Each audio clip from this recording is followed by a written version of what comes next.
Brigham Larson with Brigham Larson Pianos. This piano was just finished up here in the shop, barely, and it's leaving Utah today. So we're delivering a bunch of pianos.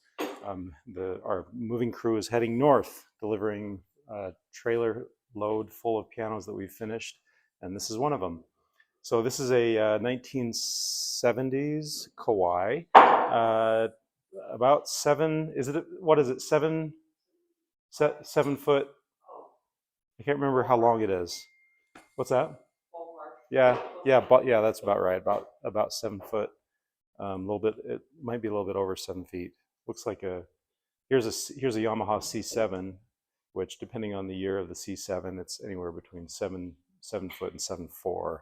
So it's about the same size as that. So large piano, needless to say. Okay, so he is the owner of this piano. He actually owns a number of pianos. He's a serious musician, very serious musician, and he does concerts in a facility in his home or behind his home actually, and he's got several pianos, 4, 5 pianos, including a concert grand, and he has a huge organ and everything. Anyway, so like many true blues musicians, he said, I don't care about the finish.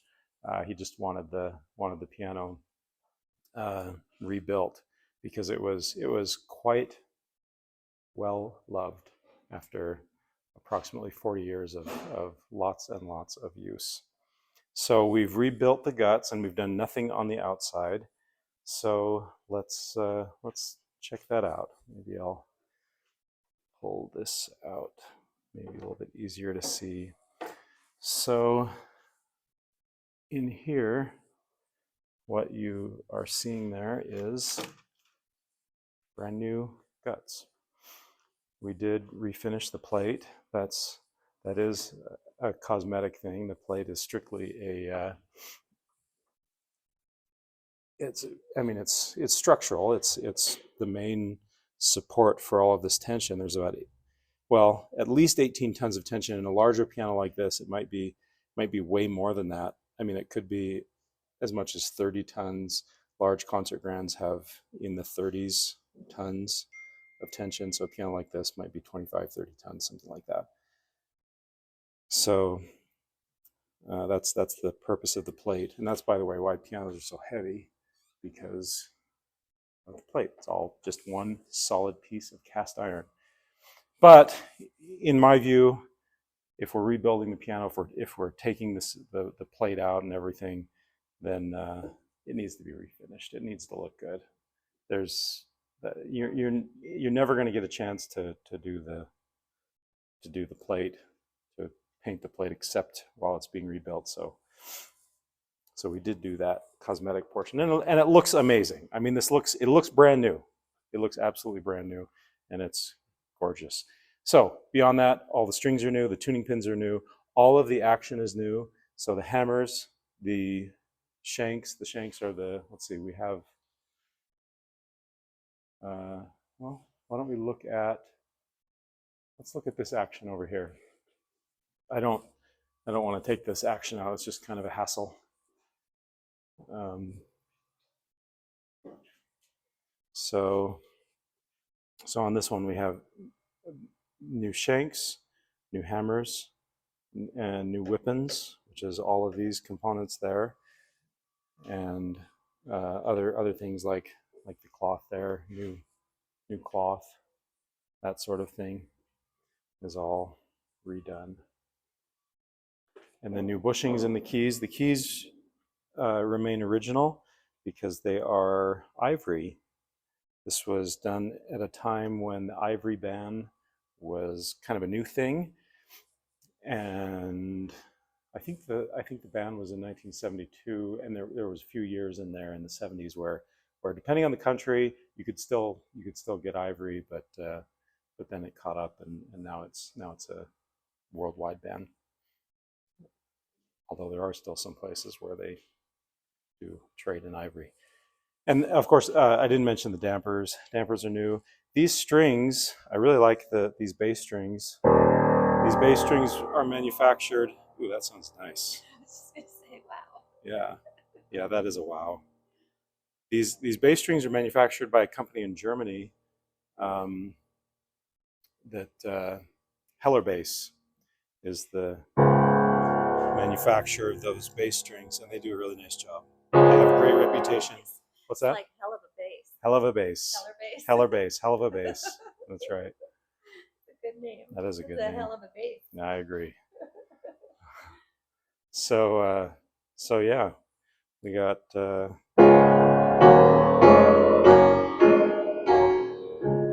That does sound amazing.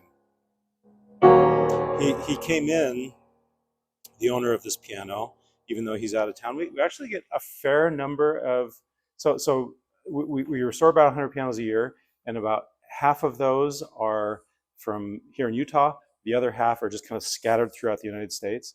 And a fair number of those people that are from outside of Utah, they come here. We this week or this month rather, we've had this guy who came from out of town. We had a guy from Chicago. We've had people from Iowa recently. I think that's just this month, and it seems like there was one other that came from. I can't remember. Anyway, so he came and he absolutely loved it, and I'm excited for him to have this piano kind of report how his concerts in his facility behind his house are doing.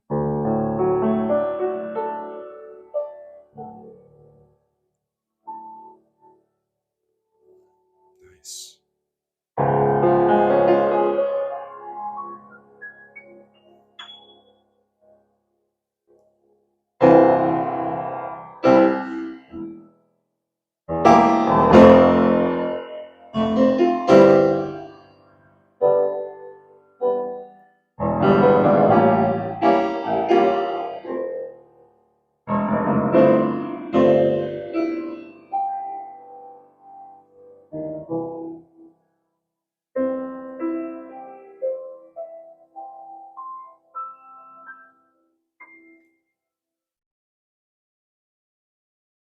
Great sustain, great tone, hell of a bass.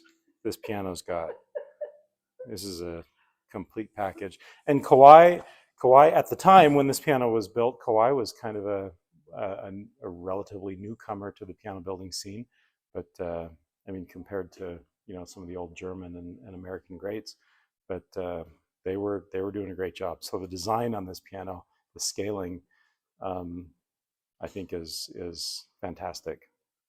We did have to, by the way, we did have to search far and wide to find this blue felt. Well, far and wide, Amazon. But I mean, most of the felt that we get. Well, why don't we look at these couple pianos here? These are both turn of the century. Yeah, this is more traditional to do that red. That's but originally this piano did have blue, so we put blue in that.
It's